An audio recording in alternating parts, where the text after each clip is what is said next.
안녕하세요. 예양입니다. 지난번 영상에서 제가 못다한 말들이 너무 많고 또 질문 주신 내용들이 있어서 Q&A로 오늘은 영상을 준비해 보았는데요. 즐겁게 봐주시고 또 그냥 귀담아 들으실 내용은 귀담아 들으시고 아닌 내용은 그냥 안 들으셔도 돼요. 자, 이제 시작해 보겠습니다. 자, 선생님, 그럼 질문 시작해 볼게요. 저번 영상을 보고 저도 신내림굿에 대해서 많이 찾아봤는데 비용이 진짜 장난이 아니더라고요. 선생님이 저번 영상에서 내림굿 없이 무당이 되셨다고 하셨는데 그럼 굳이 내림굿을 할 필요가 없다는 건가요? 아니, 꼭 그렇다는 건 아니에요. 그런데 내림굿, 또 본인들이 그 신내림을 받아야 된다라고 생각하시는, 또 신령님을 모시고 가야 된다고 생각하시는 분들이 그렇게까지 되기까지는 정말 많은 풍파가 있어요. 모든 게 깨지고 부서지고, 가정이면 가정, 또 밖에서의 일이면 일, 모든 것들이 어려운 사람들인데 신내림굿을 몇 천만 원을 들여서 하기란 굉장히 어려워요. 단 자기 형편이 되고 또 좋은 선생님을 만나서 하늘에 구하는 의식이니 하면은 좋죠. 무조건 다 하지 말라는 건 아니에요. 그렇지만 그렇게 하고도 정말 말문도 못 열고 아무것도 할 수 없어서 더 힘들게 되는 사람들이 많기 때문에, 그래서 제가 신내림굿을 하지 않아도 신령님들이 오시면, 또 혹은 조상님들이 오시면 다른 사람들이 지나가는 것만 봐도 그 사람의 가정 생활이라던가 모든 것들이 보일 수가 있어요. 느껴지고. 또 그렇기 때문에 제가 그런 말씀을 드린 거고, 저 역시도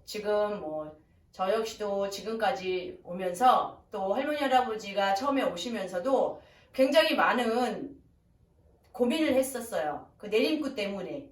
그게 사실 어떻게 생각을 하면 결혼식을 안 하고 동거를 한다고 생각을 해볼 수도 있어요.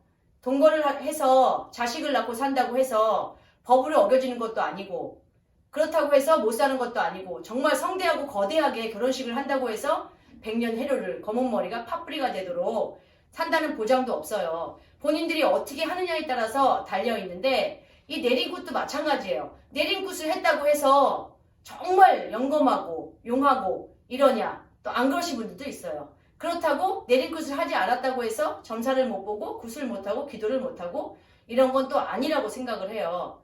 그래서 제가 드리고 싶은 말씀은 내림굿을 하지 말라가 아니고, 굳이 그렇게 힘들고 어려운데 달러 빚을 내서까지 내림굿을 하면서 더 힘드시지 말라고 또 그렇게 말씀을 드린 거고, 그래서 이런 영상을 또 준비하게 된 거고, 저처럼 힘들고 어렵고 한데 지금 이 자리에 오기까지 어떻게 왔는지 또 그런 걸로 힘을 내시라고 제가 영상을 준비한 겁니다. 아, 그렇군요. 그럼 선생님도 혹시 무당이 되시기 전에 신병 같은 걸 앓으셨나요? 네, 저도 신병을 앓았어요. 10년 전에 저도 정말 죽을 만큼 힘든 시절이 있었고, 그때 딱 4군데 제 발로 점집을 처음이자 마지막으로 다녔었고, 먹지도 못하고 잠도 못 자고, 그래서 제가 어린 아이를 데리고 절에 가서 그 토란이라고 아시죠? 그 토란을 까면, 토란을 만지면 손이 굉장히 간지러워요. 그럼에도 불구하고 제가 절의 절자도 잘 모르는 제가 가서 그 토란을 까고 밤새 간지러워가지고 잠을 못 자고, 그래도 그렇게 산에 가서 대부분 보면 절이 그렇게 산중에 있는 절들이 많잖아요. 가고 나면 그 나무, 또 흙냄새, 풀냄새, 이거만 맡으면 살 것 같으니 매일매일 제가 그렇게 절을 찾아다니면서 정말 보낸 시절이 있어요. 그리고 내시경이고 뭐고 다 했어도 아무 이상도 없는데 너무 울렁거리는 거예요. 이거는 임신해서 입덧은 저리 가라고, 진짜 음식 냄새도 못 맡고 이유 없이 그렇게 많은 고통을 겪고 또 살도 10kg가 빠져가지고 진짜 어려운 시절이 있었어요. 근데 저는 전혀 제가 신을 모셔야 된다 라는 것도 몰랐고, 그리고 그 중에서 이제 가장 결정적인 계기가, 그때 제가 우리 집안에 이렇게 그 무당으로서 이렇게 사신 분이 계셨구나 라는 것도 그때 좀 알게 되고, 제가 어렸으니까 그때는, 그리고 그런 증상들을 겪으면서 부모 입장에서는 아닐 거다라고 그렇게 생각을 하고 저를 키우셨을 거 아니에요.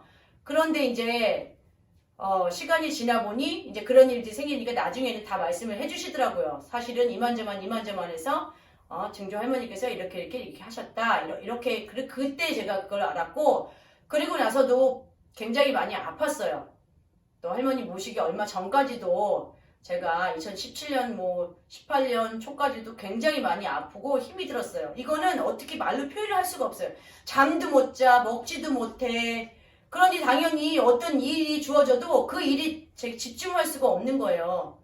손에 일이 잡히질 않는 거예요. 그렇게 저도 힘든 시간을 많이 보냈어요. 아, 선생님 정말 많이 힘드셨겠어요.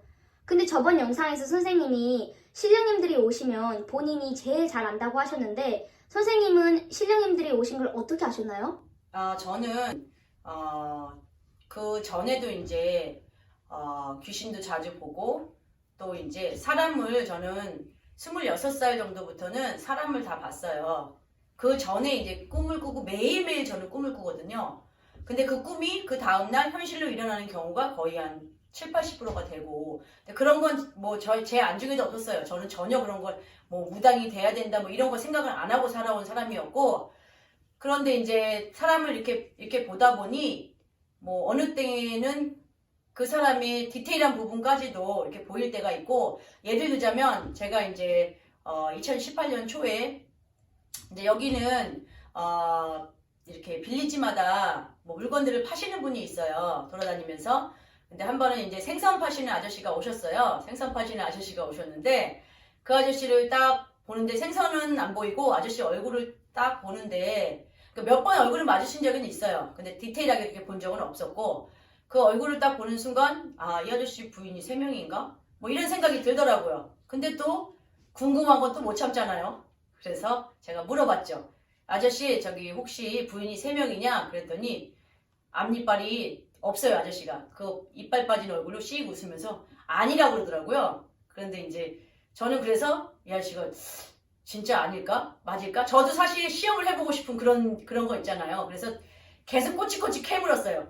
내가 보기에는 부인이 3명인데 왜 아니라 그래? 이제 이렇게 얘기를 했더니 한참 만에 아저씨가 저를 싹 올려다보더니 자기 부인 3명이라고 맞다고 그렇게 얘기를 하더라고요. 그래서 이제 안도의 한숨을 딱 쉬면서 또 물어보고 싶은 거예요. 그런데 아저씨 부인 중에 한 명 죽었죠.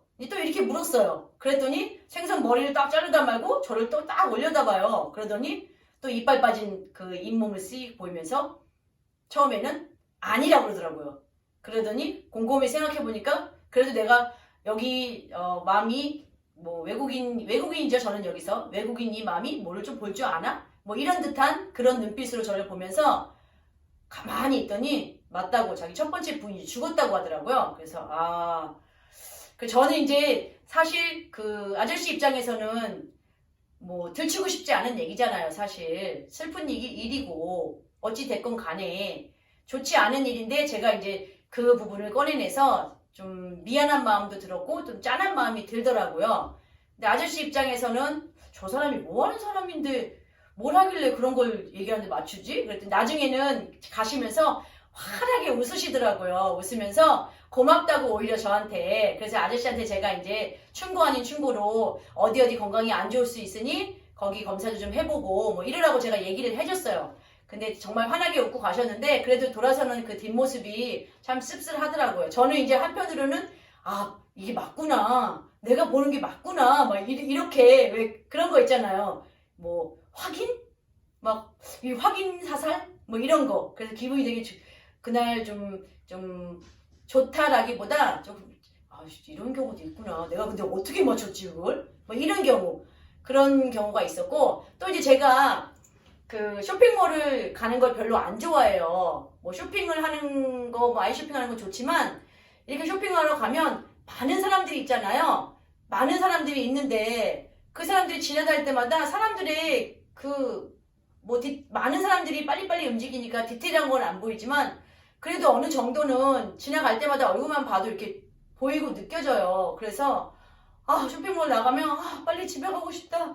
집에 가서 눕고 싶다. 그런 마음이 굴뚝 같아요. 그래서 사람이 너무 많은 곳은 가고 싶지가 않아요. 뭐 다른 분들은 얘기 들어보니까 뭐 귀신이 많아서 귀문이 열려서 귀신이 타고 들어와서 뭐 머리가 아프고 뭔데 이런 건 아닌 것 같고 제가 보기에는 그냥 느껴지고 뭐 약간 보여지고 뭐 이런 부분 또 성격도 막 다 읽어지고 아 저 부인 참 불쌍하겠다 어떻겠다 뭐 이런 거 저렇게 형편이 안 좋은데 저렇게 돈을 다 쓰니 돈이 없지 뭐 이런 것들 사소한 거 막 그래서 너무 힘들어요. 쇼핑몰 이런 데 사람 많은 곳을 갔다 오면 막 맥이 풀리고 힘이 들어요. 그래서 저는 본인이 느낀다고 말씀드린 이유는 그런 이유들도 있고 그리고 그게 신령님들이나 조상님들이나 신들이 갑자기 오시는 일은 절대로 없다고 봐요. 저는 다른 무당 선생님들이나 뭐 이렇게 무속계 관련된 분들은 어떻게 뭐 얘기하시는지 모르겠지만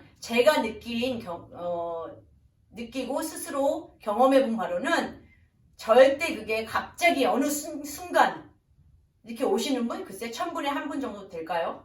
절대 그렇지 않습니다. 정말 많은 일을 겪으셨네요.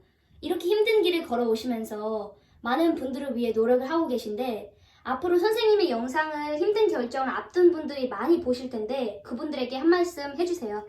제가 잘나서도 아니고요.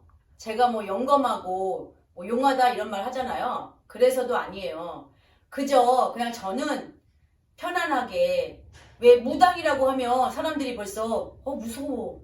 그 무당한테 가면은 혹시 막 우리한테 막 이상한 소리 하고 막 그러는 거 아니야? 라고 굉장히 막 위험 있고 무게 있고 무섭고 이런 사람으로 보통 일반인들은 느껴요. 그런데 그렇게 생각하시지 말고 무당도 제자이고 기자이고 애동이기 이전에 사람이에요. 인간이고 모든 사람과 똑같을 수는 없지만 그저 일반인보다 그냥 조금 특출한 뭐 이렇게 앞을 볼 수 있는 그런 능력을 조금 가진 것 뿐이지 다 똑같은 사람이거든요. 그런데 이제 그런 분들이 지금 이제 저는 사실 제가 앞에 영상에도 말씀드렸듯이 저를 홍보하거나 또 제가 뭐 유튜브를 통해서 유명세를 타거나 뭐 이러려고 저는 이 영상을 찍는 게 절대로 아니에요. 그러고 싶은 마음도 없고 또 예를 들어서 그렇게 생각하시는 분들이 계시다면 뭐 한국에서 일단은 점사는 본인이 직접 가서 얼굴을 보여주고 보는 게 기본이고 그죠? 근데 저 같은 경우는 이제 물론 뭐 홍콩에도 손님이 계시고 중국에도 계시고 한국에도 계신데 저 같은 경우는 이제 오시지 않아도 사진으로만으로도 그 상담을 하고 있거든요. 그래서 이제 뭐 그래도 많은 분들이 직접 얼굴을 보기를 원하시죠. 그런데 제가 여기 있는 제가 뭐 한국에 있는 분들한테 뭐 얼마나 많은 홍보를 할 것이며 물론 한국 손님도 계세요. 그런데 저는 홍보 차원에서 이 영상을 찍는 건 절대 아니고 정말 기로에 서서 힘들고 어려운 사람들에게 조금이나마 희망을 주고 싶어서 이 영상을 찍는 거고 그렇게 개인적으로 저한테 문의를 주시면 상담을 주신다고 해도 저는 그 상담을 안 합니다. 그러니까 정말 힘들고 어려운 사람들 제가 아픈 사람이 아픈 사람 마음을 안다고 하잖아요. 그래서 정말 힘들어 봤기 때문에 그 사람 마음을 100% 아니 1000% 10,000% 이해한다는 심정으로 그분들의 마음을 헤아려주고 싶고 저 역시도 늘 목말랐기 때문에 누군가의 말 한마디가 저에게는 정말 단비 같고 또 어느 때는 제 눈에서 눈물이 정말 펑펑 쏟아질 정도로 그렇게 되게 많이 나약해져 있었어요. 제가 뭐 어디 기댈 곳도 없고 여기서 뭐 이 길을 또 신령님을 모시고 가는 분들도 없고 공감대 형성을 해서 정말 내 마음도 좀 그냥 다른 거 다 필요 없고 내 마음을 좀 알아줬으면 그래도 가보신 분들이 어디가 아프고 어디가 아프다 하면 그래 나도 이렇게 아팠는데 공감이 되잖아요. 일반인들 또 뭐 저 같은 경우는 이게 단골 손님들이 많은데 그분한테 얘기해봤자 겪지 않은 일이니까 저를 헤아려줄 수가 없단 말이에요. 많은 사람들이 있어도. 그래서 정말 목말랐어요. 같이 공감이라도 해줄 수 있는 사람이 있다면 얼마나 좋을까. 근데 그때 제가 어떻게 SNS상에서 알게 된 분들도 참 저한테 실망을 주시더라고요. 그래서 제가 그때 결심한 게 있어요. 나는 정말 내가 이 길을 가게 된다면 신령님 모시고 가게 된다면 나는 진짜 그런 거 다 필요 없고 정말 마음을 읽어주고 공감해주고 내 마음을 보듬어줄 수 있는 또 다른 그런 사람을 못 만났기 때문에 다른 사람의 마음을 정말 난 보듬어 줄 거야 라고 할머니께도 그렇게 약속을 했었고, 지금도 역시 변치 않고 그 마음으로 이렇게 영상을 찍는 거예요. 그러니 주저하지 마시고 저한테 이메일 주시고, 절대 홍보 영상이나 저를 유명세를 타기 위해서 하는 건 절대 아니니 그렇게 개인적인 상담은 저는 안 합니다. 그러니 부담 갖지 마시고 제 영상을 보셔서 혹시 힘드신 분들이나 지금 기로에 서 계신 분들은 이메일로 주시면 제가 아는 한도 내에서, 그리고 시간이 허락되는 한 성심성의껏 알려드리고 도와드릴게요. 부담 갖지 마시고, 그리고 제 영상을 보시면서 그냥 편안하게 보세요. 저도 성격이 막 포장하고 내숭 떨고 뭐 이러는 거는 못하고 어느 때 하다가 보면 욕도 나올 수도 있어요. 그러니까 걸러서 들으시고, 성격 자체가 좀 그러니까 이해하시고, 그래도 제 영상을 보시면서 아이씨 이런 얘기, 18 뭐 이런 얘기는 안 하셨으면 좋겠는데, 글쎄요, 한국 사람들은 좀 그런 경향이 있죠. 보면서 아이 18, 그죠? 안 보시면 되는데 그래도 상관없고, 저는 그런 분들을 위해서 영상을 찍는 게 아니니 부담 갖지 마시고 그냥 편안한 마음에서 제 영상을 지켜봐 주시고 다음 편도 기대해 주세요. 감사합니다.